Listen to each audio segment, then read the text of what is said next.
நிக்குது, கிருபை தள்ளி போய் நிக்குது. இதனாலதான் ஆணு வந்து பாதி கேட்டு நிக்கிறான்.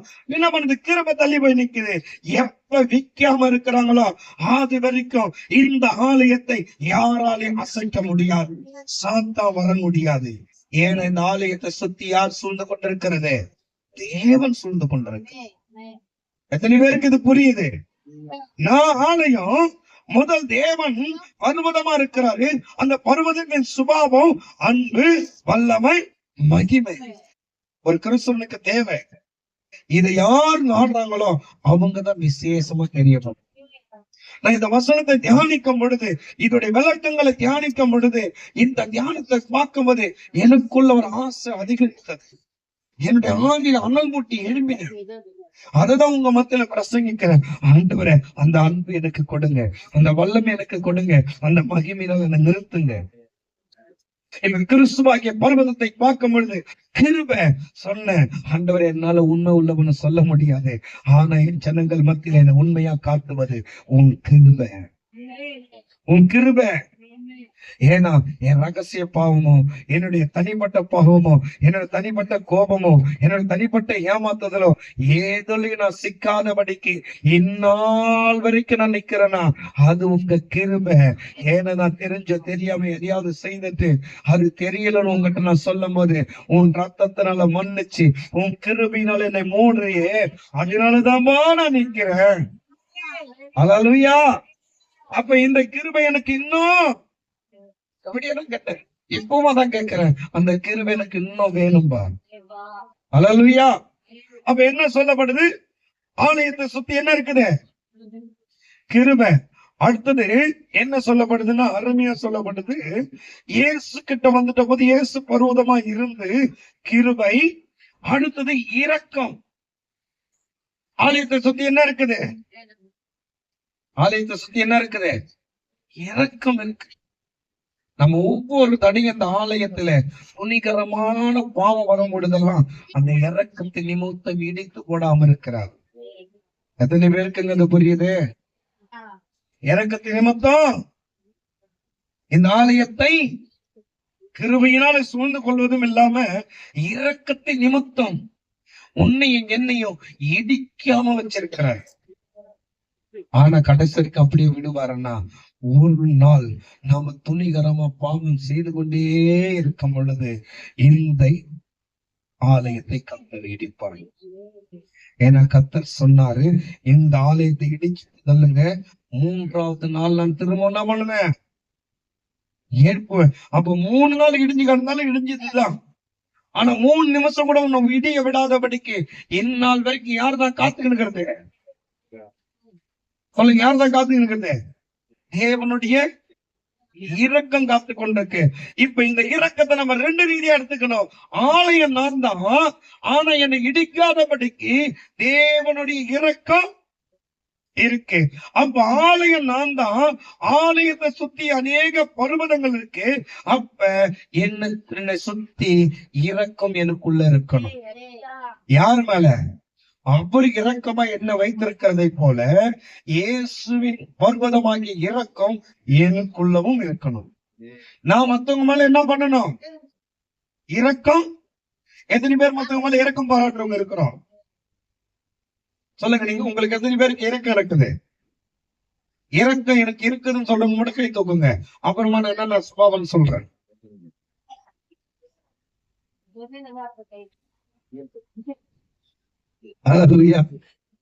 எனக்கு இருக்குதுன்னு சொன்னா பாத்தீங்கன்னா, இந்த ரோடு வழியா நம்ம வண்டியில போய்க்கணும். அவங்க நல்லாதான் சாப்பிட்டு இருப்பாங்க. அந்த ரோடு ஓரத்துல அலங்கோலமா உட்கார்ந்து வீடு வாசல் எல்லாமே பார்க்கவே ஒரு கஷ்டமான சூழ்நிலை பார்த்த உடனே நிச்சயமாக சொல்லுவேன், என் கண் கலன். நான் அதிகமா இருக்கப்பட்டவங்க வீட்டுக்கு போவதுக்கு இன்னும் விரும்பத்தை காட்டிலும் அந்த மாதிரி ஆளுகிட்ட பேசுவேன், கை கொடுப்பேன். ஏன்னா அவருடைய இறக்கம், ஏன்னா அது தேவன் கிட்ட இருந்து வந்த. இந்த ரோட்ல பாத்தீங்கன்னா பிச்சை எடுப்பாங்க, அவங்களுக்கு பிச்சை போட மனசு வராது. ஆனா அதுவே சிக்னல் கொஞ்சம் வயசானவங்களை பெண்ணு வைப்பாங்க, இந்த செல் கவர் விற்பாங்க, ரேஷன் கார்டு கவர் விற்பாங்க, இதெல்லாம் வித்து இருப்பாங்க, வியாபாரம் பண்ணுவாங்க. அது எனக்கு பிரயோஜனப்படுது இல்லையோ அதை 10 ரூபா கொடுத்து வாங்குவோம். ஏன்னா அதுல கிடைக்கிற லாபம் உங்களுக்கு முக்கியம் நினைச்சுன்னா பண்ணிட்டு இருக்காங்க, வியாபாரம் பண்றாங்க. அது இரக்கம். யாராவது இங்க வந்து நம்ம கிட்ட ஏதாவது கேட்கறாங்கன்னா காசு கொடுக்கறோம்னு இல்லையோ முதல் டீ சாப்பிடுறியா, டிபன் சாப்பிடுறியா? ஏன்னா அவன் பசிக்கு. இந்த குடிக்கு வரணும் என்ன பண்ணுவோம், இது ரெண்டையும் வாங்க காசு வேணும்னுவான். அவனை ஈஸியா நம்ம கண்டுபிடிச்சிடலாம். இந்த பணத்துக்கு ஆசைப்பட்டு வந்து என்ன பண்ணோம், சாப்பாடு வேணும் எனக்கு என்ன கூட காசு கொடுக்கணும், இதை ஈஸியா கண்டுபிடிச்சிடலாம். ஆனா இரக்கத்துல நீ விசாரிக்க ஆரம்பிக்கும் போது அது பொய்யா உண்மையான உனக்கு தெரிஞ்சிடும். அது பொய்யா உண்மையான தெரிஞ்சிடும். இந்த இரக்கம் என்ன பண்ணோம்னா, ஹாஸ்பிட்டல் உள்ளத்துக்கு போயிட்டா நீ ஏன் அழகுன்னு உனக்கே தெரியாது. அவன் வியாதியில பண்ற கஷ்டத்துக்கு நீ தானா என்ன பண்ணுவ, அழு. அல்லேலூயா. அப்ப தேவனுடைய இரக்கம் எப்படி நம்மளை நிலைநிறுத்தி இருக்கிறதோ அதே போல நம்மளுடைய இரக்கம், தேவனுடைய இரக்கம் நமக்குள் இருக்கிறபடினால நாம் பிறர் மேல இரக்கம் செய்யறவர்களா இருக்கணும். எத்தனை பேருக்கு இது புரியுது? எருசலேம் ஆலயத்தை சுத்தி என்ன இருக்குது? இரக்கம் இருக்கு. அடுத்தது என்ன பார்க்கலாமே, இயேசுவின் காரியத்தை குறித்து நம்ம பார்க்கும் பொழுது இரக்கம் அவருடைய ரத்தத்தினால பாவ மன்னிப்பு. எருசலேம் ஆலயத்தில் என்ன இருக்குது? எருசலேம் ஆலயத்தில் என்னங்க இருக்குது? பாவ மன்னிப்பு. நீ நான் ஆலயமா மாறினதுக்கு காரணமே இயேசுவின் ரத்தம். எத்தனை பேருக்கு புரியுது? எருசலேமை சுத்தி என்ன இருக்குது? இயேசு சிந்தின ரத்தம் இருக்குது. அந்த ரத்தம் எருசலேமை சுத்தி வந்தது. அந்த ரத்தம் எருசலேமை சுத்தி இருக்கிறதுனால எருசலேம் இடம் பரிசுத்தமாக்கப்பட்டது. அப்ப நான் ஆலயமாய் தேவனுக்கு ஆலயமாய் மாறுறதுக்கு காரணமே என்ன? இயேசுவின் ரத்தம் பரிசுத்தப்படுத்துச்சு. அல்லேலூயா. என் பாவத்தை மன்னித்தது. அப்ப எருசலேமை ஆலயத்தை சுத்தி என்ன இருக்குது? பாவ மன்னிப்பு இருக்குது. இப்ப நீ நான் எத்தனை பேருடைய பாவத்தை மன்னிக்கிறோம்? செத்தாலும் சாவேன், அந்த வீட்டு வாசலுக்கு மட்டும் என்ன பண்ண மாட்டேன், மன்னிச்சுன்னு என்ன பண்ணுவேன், போவேன். நீ வீட்டு வாசலாட போத்தல மன்னிச்சா அவங்களை மனதார மன்னிப்பேன், சபிக்க மாட்டேன். மன்னிச்சா அவங்களுக்காக வேண்டுதலாவது செய்வேன். மன்னிச்சுனா அவங்க எப்படி போறாங்கன்னு இல்லாம நேசிக்க ஆரம்பிப்பேன். நேசத்தை பூர்ணமா வெளியே காட்டலாலும் உள்ள வஞ்சகம் இல்லாதபடி மன்னிச்சிருவேன். எத்தனை பேருக்கு இது புரியுது? எருசலேம் ஆலயத்தை சுத்தி என்ன இருக்குது? உன்னை சுத்தி இயேசுவின் ரத்தம் உனக்குள்ள இருக்குதுன்னா நிச்சயம் அந்த ரத்தம் பிறருடைய பாவத்தை மன்னிக்க சொல்லும். அப்ப இயேசு ரத்தம் நமக்குள்ள இல்லைன்னா என்ன கிரியை செய்ய ஆரம்பிக்குன்னா அடி பக்கத்திலே பேசுவோம். உங்களுக்கு தெரியுமா பையன் நோஞ்சம், இந்த பொண்ணு இல்லைங்க பொண்ணு அவங்ககிட்ட ஏதோ வாய்ப்பு நின்னது. அல்லேலூயா. அவன் எல்லாம் அவன் இந்த நேரத்துல உட்காந்து குளிச்சான். எதையாவது ஒண்ணு என்ன பண்ணும் சொல்லிக்கினே ஒரு மாதிரி பேசிக்கொண்டு, ஏன்னா மன்னிக்க என்ன இல்ல மனசு இல்ல. ஆனா இயேசு ரத்தம் இந்த ஆலயத்தை சுத்தி இருக்குதுன்னா அவன் தப்பு செய்தானா அவனுக்காக கர்த்தர் மன்னிக்க செய்துட்டு அவனை கண்டிக்கவும் சொல்லுவார். ஏன்னா வசனம் சொல்லுது, ஒரு மனிதனுக்கு தனிப்பட்ட விஷயத்துல ஒரு முறை சொல்லு, பின்பு 2-3 பேர் இருக்கும்போது சாட்சி வச்சு சொல்லு, பின்பு அநேகர் மத்தியில சொல்லு, பின்பு. ஆனா இந்த ரத்தம் நமக்குள்ள இருக்குதுன்னா அந்த மனுஷன் பாவம் செய்த மனுஷனை புறக்கணிக்காம சத்தியத்தை சொல்லி மன்னிச்சு சேர்த்து கொள்ள சொல்லும். இப்ப சொல்லுங்க, நமக்குள்ள ரத்தம் இருக்கா இல்லையா? எத்தனை பேர் மன்னிப்பீங்க? எத்தனை பேர் மன்னிப்பீங்க? பிள்ளைய மன்னிக்க வேண்டியது இருக்குது, பெத்தவங்களை மன்னிக்க வேண்டியது இருக்குது, புருஷனை மன்னிக்க வேண்டியது இருக்குது, மனைவியை மன்னிக்க வேண்டியது இருக்குது, சகோதரன் சகோதரியை மன்னிக்க வேண்டியது இருக்குது, தெரு ஜனத்துல மன்னிக்க வேண்டியது இருக்குது, கம்பெனில மன்னிக்க வேண்டியது இருக்குது, ஆபீஸ்ல மன்னிக்க வேண்டியது இருக்குது, காலேஜ்ல மன்னிக்க வேண்டியது இருக்குது, ஸ்கூல்ல மன்னிக்க வேண்டியது இருக்குது. இதையெல்லாம் எப்ப நம்ம மன்னிக்க ஆரம்பிக்கிறோமோ அப்ப ஏசாத்த நம்ம சுத்தி இருக்குது. எத்தனை பேருக்கு இது புரியுதுங்க? அல்லேலூயா. புரியுதா இல்லையா? அப்ப இயேசுவுடைய சுபாவம் கிருபை, இரக்கம், இரத்தம், பாவ மன்னிப்பு. அல்லேலூயா. இந்த பருவம் தான் நம்மளை சுத்தி என்ன பண்ணுது? இருந்து கொண்டிருக்கு. பின்பு என்ன பண்றதுன்னா பாவ மன்னிப்பு விடுதலையும் வருது. பாவ மன்னிப்பு விடுதலை. அப்ப இயேசு நமக்குள்ள இருக்கும் பொழுது சிறைப்பட்ட ஜனத்துக்கு நிச்சயம் நம்ம விடுதலை உண்டாக்கும்படி வழிவாசல் செய்யணும். இந்த சிறைப்பட்டவங்க ஜெயிலுக்கு போவேனா, நீங்க ஜெயிலுக்கு கிளம்ப ஊழியம் செய்ய தேவையில்ல. பூமியிலேயே நிறைய பேர் சிறைப்பட்டுதான் இருக்கிறாங்க. இத சினிமாக்காரன் தெரிஞ்சதான் பாட்டு பண்ணான். தவறு செய்தவெல்லாம் வெளியே இருக்கிறான், தவறு செய்யாதவெல்லாம் உள்ள இருக்கிறான்னு. இங்கேயே சிறைப்பிடிக்கப்பட்டு எவ்வளவு பேர் வெளியே இருக்காங்க?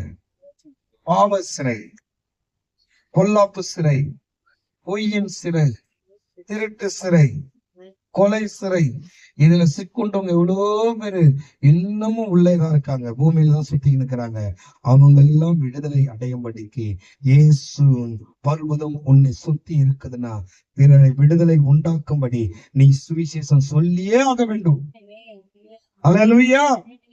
அப்ப இந்த பர்வதம் உன்னை சூழ்ந்திருக்கும் பொழுது உன்னால சும்மா இருக்க முடியாது. நீ சுவிசேஷத்தை அறிவிப்ப. எப்படி வந்தாலும் அங்க வந்து நிற்ப. ஏன்னா உன்னை சுத்தி என்ன இருக்குது? விடுதலையின் பர்வதம் சூழ்ந்து இருக்குது. நீ விடுதலை அடைந்ததை போல பிறரை விடுதலை உண்டாக்கும்படிக்கு உன் தேவன் உன்னை விரும்புகிறாரு. அல்லேலூயா. இப்ப மூன்றாவது பரிசுத்த ஆவியானவர். சரியான நேரத்தில் நான் முடிச்சிடுறேன். தேவன் பர்வதமாய் இருந்தாரு, அன்பு, வல்லமை, மகிமை வருது. இயேசு பர்வதமாய் இருந்தாரு, கிருபை, இரக்கம், அவருடைய ரத்தம், பாவ மன்னிப்பு, விடுதலை வருது. இப்ப பரிசுத்தாவியானவர் பர்வதமா இருக்காரு. பரிசுத்தாவியானவர் பர்வதமா இருக்காரு. அவரிலிருந்து என்ன வருதுன்னா அபிஷேகம். என்ன வருது? பரிசுத்தாவியானவர் பர்வதமா நம்மளை சூழ்ந்திருக்காரு. எத்தனை பேர் அபிஷேகம் பெற்றோம்? நான் போன வாரம் கேட்டேன், திரும்பவும் கேட்கிறேன். எத்தனை பேர் அபிஷேகம் பெற்றவங்க? அபிஷேகம் பெற்ற கைய புல்லா தூக்கு. அது புல்லா தூக்குங்க. பாதி பேருக்கு தெரியல நிறைய பேருக்கு. அல்லேலூயா. இப்ப அபிஷேகம் பெற்றவர்களை சுத்தி என்ன இருக்குது? பரிசுத்தாவியின் பர்வதம் சூழ்ந்திருக்குது. அல்லேலூயா. தேவ பர்வதம் நம்மள சூழ்ந்திருக்கு. இயேசு பர்வதம் நம்மளை சூழ்ந்திருக்குது. குமாரன் பர்வதம் நம்மளை சூழ்ந்திருக்குது. பரிசுத்தாவின் பர்வதம் நம்மளை சூழ்ந்தவர்கள் தான் அபிஷேகம் பெற்றவங்க. அப்ப இதுவரைக்கும் அபிஷேகம் பெறாத இருக்கிறவங்க என்ன பண்ணுங்க? பரிசுத்தாவியானவரே உன் பர்வதம் என்னை சுத்தி வளரட்டும். என்ன பாருங்க, உன் பர்வதம் என்னை சுத்தி வளரட்டும். நான் எருசலேம் ஆலயமா இருக்கிற ஆண்டவரே, ஆனா பரிசுத்த ஆவியானவர் ஆளுமை எனக்குள்ள இல்ல. பரிசுத்த ஆவியானவரே என் மேல வாழும். அல்லேலூயா. இப்ப இந்த பரிசுத்த அபிஷேகம் வரும்போது என்ன நடக்குது? நமக்குள்ள அந்நிய பாஷை வருது. ஆனா இங்க என்ன சொல்லப்படுதுன்னா, பரிசுத்த ஆவி பர்வதங்களா இருந்தால் அபிஷேகம் நமக்கு கிடைக்கும். இரண்டாவது கனி. பரிசுத்தாவின் அபிஷேகம் பெற்றவங்களுக்குள்ள என்ன இருக்கும்? அன்பின் கனிகள். அல்லேலூயா. அபிஷேகம் பெற்றாலுமே அந்நிய பாஷை பேசினாலுமே மாற்றம் அடைஞ்சிடுவோம்.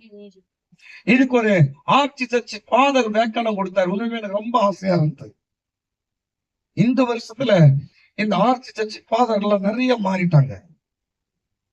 போன வருஷம் எல்லாம் பாத்தீங்கன்னா அந்த மாதாவுக்கு பயங்கர முக்கியத்துவம் கொடுப்பாங்க, அந்த சிலைக்கு முக்கியத்துவம் கொடுப்பாங்க. இப்படிப்பட்ட வசனத்தெல்லாம் பத்தி பேச மாட்டாங்க. இந்த வருஷத்துல எல்லாம் பேசுறது என்னன்னு கேட்டீங்கன்னா, நீ அந்நிய பாஷை பெற்றுக்க விரும்புறியா? தேவனை நோக்கி கேளு. நீ பரிசுத்தாவை பெற்றுக்க விரும்புறியா? தேவனை நோக்கி கேளு. உனக்குள்ள அந்நிய பாஷை வந்தா என்ன மாறும்னு நான் வியாக்கியானம் சொல்றேன்னு சொல்றாரு. என்னன்னு கேட்டா அவர் சொன்ன வியாக்கியானம் எனக்கு உண்மையிலுமே ரொம்ப பிடிச்சிருந்தது. காலையில புருஷனை போயிட்டு அவன்டா இவன்டான்னு திட்டிட்டு வந்திருப்பேன், பொண்டாட்டியை திட்டிட்டு வந்திருப்பேன், பிள்ளைங்களை திட்டிட்டு வந்திருப்பேன். ஆனாலும் மனசு கேட்காம ஆலயத்துல உட்கார்ந்து ஆவியானவரை நோக்கி கேட்டினா, ஆவியானவர் மேல வந்துட்டாருன்னா அந்நிய பாசம் உனக்கு வந்துடுச்சு. என்ன பாசம் வந்துடுச்சு? அந்நிய பாசம் உனக்கு வந்துடுச்சு. இந்த அந்நிய பாஷையை பேசிட்டு நீ வீட்டுக்கு போனீனா உன் புருஷனும் உன் பொண்டாட்டியும் உன் பெத்தவங்களும் பிள்ளைங்களும் ஈஸியா உன்னை கண்டுபிடிச்சிருவாங்க.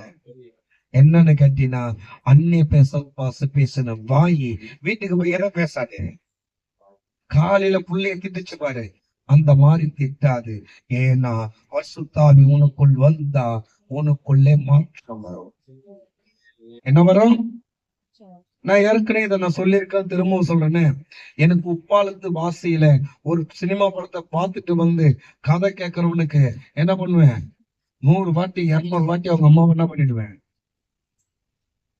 நம்ம பாசம் என்ன பண்ணோம், ஒரு ஒரு ஃபைட்டு செய்தா தெரியுமா, அப்படி செய்தா நான் அசிங்கமான வார்த்தையை சொல்லிடுவேன். அந்த டான்ஸ் அப்படி இருந்து நான் அசிங்கமான வார்த்தையை சொல்லிடுவேன். அந்த காமெடி அப்படி இருந்து நான் அசிங்கமான வார்த்தையை. ஆனா தொடக்கம் முதல் முடிவு வரைக்கும் கரெக்டா சொல்லுவோம் படத்தை. இப்ப நாட்டுல பார்க்கவே தெரியல என்கிட்ட கதை கட்டினா அவ்வளவு துண்ணியமா கதையை சொல்லுவேன். ஆனா அதுக்கு வாட்டி என்ன பண்ணுவேன், அவ்வளவு துண்ணியமா கதை கட்ட முன்னாடி அவங்க அம்மாவை. ஆனா சபைக்கு போன பிறகு, அபிஷேகம் வந்த பிறகு இந்த வார்த்தை எல்லாம் என்னை விட்டு மாறிடுச்சு. நான் அசிங்கமான வார்த்தை என்னை விட்டு போயிடுச்சு. இதுக்கு நான் எங்கேயும் போயிட்டு எங்கேயும் டியூஷன் எல்லாம் எடுக்கல. என்னை விட்டு தானாவே என்ன பண்ணிடுச்சு. அப்ப இந்த அபிஷேகம் நமக்குள் வரும் பொழுது, இந்த அந்நிய பாஷை நமக்குள் வரும் பொழுது நாம மாறுவோம். ஏன்னா நம்மளுடைய ஆலயத்தை பரிசுத்த அபிஷேக பர்வதம் சூழ்ந்துருச்சு. மீண்டும் இங்க வர்றது, ஆவியில நிறையறது, அந்நிய பாஷை பேசுறது, வீட்டுல போய் கொழாவலியும் வீட்டுலயும் தெருவலியும் மீண்டும் அந்நிய பாஷையிடம் பேசுறது. என்ன பாஷை? என்ன பாஷை பேசுறோம்? ஒரு சண்டை வந்துடக்கூடாது. வாயை திறந்த உடனே இங்க கட்டை கிளீர் பண்ணி மாத்தி கொடுத்தாங்க. நம்மள என்ன வட்டம் மாத்தி கொடுத்தாரு, மிஷினரி வட்டம் மாத்தி கொடுத்தாரு. கொஞ்சம் அழுக்கு கிடையாது. அப்படியே பார்த்தோம்னா ஆசையா இந்த பக்கத்துல இருந்து அண்டான் அப்படியே தேனை பார்க்கலாம். ஆனா நடுவுல தண்ணி. இங்க இருந்து பார்த்தோம்னா எங்க அக்கா முகம் தெரியுது, நடுவுல என்ன இருக்கு. ஆனா இந்த தண்ணி வெளியே போயிட்ட உடனே என்ன ஆயிடுது, தேடினா கூட கிடைக்க மாட்டுது. எந்த கையில இந்த மோந்திரம் விழுந்துச்சு, தேடினாலும் என்ன பண்ண மாட்டுது. என்னவா மாறிட்டோம். நான் சொல்லலங்க, இதுக்கெல்லாம் காரணம் வெண்ணிலக்கா தான். இப்படி மாறுதுன்னா பர்வதம் நம்ம கிட்ட இருந்து உடஞ்சிடுச்சுன்னா, பர்வதம் நம்ம கிட்ட இருந்து உடைஞ்சிடுச்சுன்னா அர்த்தம், காணாத போயிடுச்சுன்னு அர்த்தம். மீண்டும் உடைக்கப்பட்ட பர்வதத்தை நீ மீண்டும் கட்டி எழுப்பணும்னா உன் முயற்சினால முடியாது. மீண்டும் அவர்கிட்ட தான் மன்னிப்பு கேட்கணும். ஆவியானவரே நம்ம மன்னிச்சு அந்த அபிஷேகத்தை மீண்டும் கொடுங்க, அந்த அந்நிய பாஷை மீண்டும் கொடுங்க, என்னை புதிவியும். அல்லேலூயா. அப்ப ஆவியானவருடைய பர்வதம் நமக்குள் இருந்தால் என்ன வருது என்று நம்ம அழகா நமக்கு கர்த்தர் சொல்றாரு. என்ன சொல்றாரு? அபிஷேகம், கனிகள், வரங்கள். இப்ப அபிஷேகம் பெற்ற உங்களுக்குள்ளெல்லாம் என்ன இருக்குது சொல்லுங்க, உங்களுக்குள்ளெல்லாம் என்ன இருக்குது? அபிஷேகம் பெற்றவனு கை தூக்கணும். அத்தனை பேருக்குள்ள என்னென்ன இருக்குது? வரங்கள் இருக்குது. தேவனுடைய வரங்களை வாங்கி வீட்டுல பொட்டியில வச்சு பூட்டினத போல ஆலயத்துல ஒரு மூலையில வச்சுக்கிட்டு சுத்திக்கிட்டு நீ கணக்கு கொடுக்கணுமே. சொல்லுங்க, கணக்கு கொடுக்கணுமே. எதுக்கு உன்னை நம்பி வரங்களை கொடுத்தாரு? எதுக்கு உன்னை நம்பி பிசாசு ஓட்டும்படி வரத்தை கொடுத்தாரு? எதுக்கு உன்னை நம்பி பாவ வண்டி உண்டாக்கும்படி வரத்தை கொடுத்தாரு? எதுக்கு உன்னை கொண்டு வியாதி சுகமாக்கும்படி வரத்தை கொடுத்தாரு? எதுக்கு உன்னை கொண்டு பிறரை மீட்டெடுக்கிற வல்லமையை கொடுத்தாரு? வல்லமையை வாங்கி வீட்டுல பூட்டி வைத்தார். அந்த 2 தாலந்து வாங்கணும்னு 1 தாலந்து வாங்கணும், உனக்கு வித்தியாசம் சொன்னாரு. ஒருத்தவன் ஒண்ணு வாங்கினா என்ன பண்ணான்? மண்ணு கொண்டு புதைச்சான். எஜமா வரும்போது கேட்கும் போது எடுத்து கொடுத்தான். எஜமானை பார்த்து, என் பிரியமான ஊழியக்காரனே, என் பிரியமான ஊழியக்காரியே, என் கிட்ட வாங்கினதை அப்படியே திருப்பி கொடுத்தாயே, இதோ போ. எங்க போ? இதோ போ, எங்க போ, சொர்க்கத்துக்குள்ள போனாரு. அழுக்கையும், அதாவது அழுகையும் பற்களும் நிறைந்த பாதாளத்துக்குள்ள போ. அல்லேலூயா. அப்ப வாங்கின வல்லமையை வாங்கின வரங்களை வாங்கின நீ அதை செயல்படுத்தும்படிக்கு தேவனிடத்துல கேட்கணும். நான் யாருக்காக செல்விக்கணும்? நான் என்ன செய்யணும்? நான் ஹாஸ்பிட்டல் ஊழியத்துக்கு போகணுமா? நான் சுவிசேஷ ஊழியத்துக்கு போகணுமா? நான் பிறருக்காக போய் ஜெபிக்கணுமா? என்ன அனுப்பு, என் வரங்களை பயன்படுத்த எனக்கு உதவி செய்யணும். யாரு கேட்கிறோம்? ஒண்ணு பெற்றவன் இரண்டாக்க முடியும். எப்ப போக நினைச்சாதான், போகாத வரைக்கும் அது என்ன ஆகாது. ஒண்ணுதான். நீ ஒன்னா பூமியில நல்லா ஆக்கலாம், சமைக்கலாம், சாப்பிடலாம், நல்ல உணவுடுத்தலாம், நீ ஜாலியா என்ன பண்ணலாம், எப்படி ஒன்னாலும் வாழலாம்.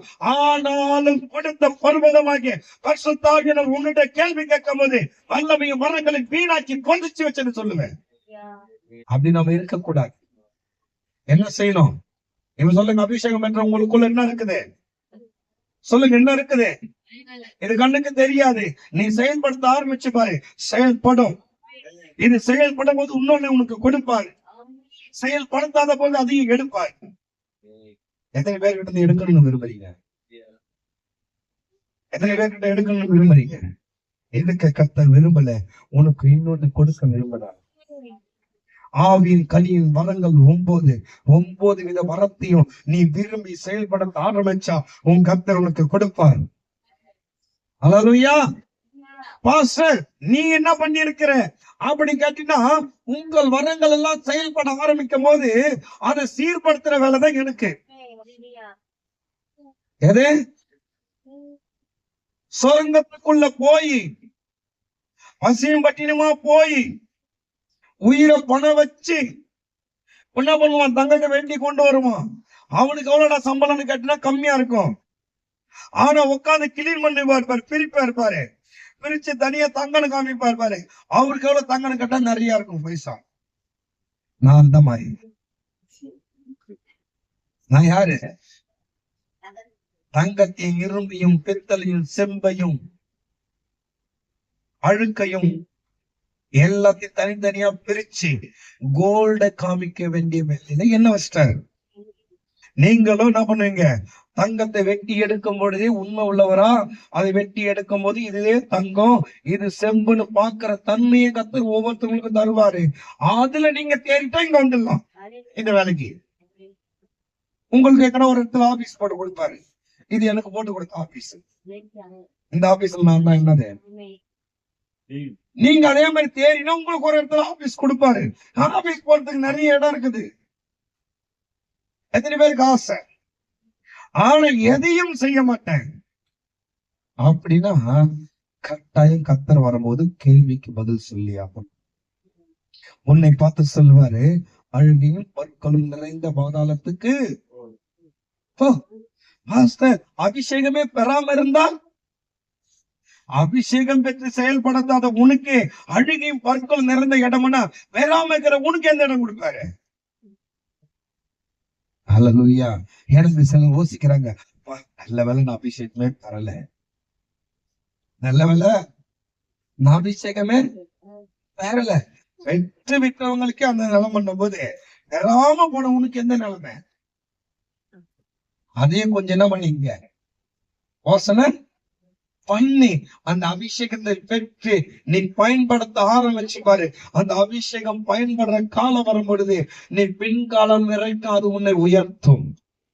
அல்லேலூயா, அல்லேலூயா, அல்லேலூயா. இப்ப இந்த சபையில சுத்தம் செய்த கோல்ட காமிக்கிற வேலைக்கு என்ன வச்சுட்டாரு?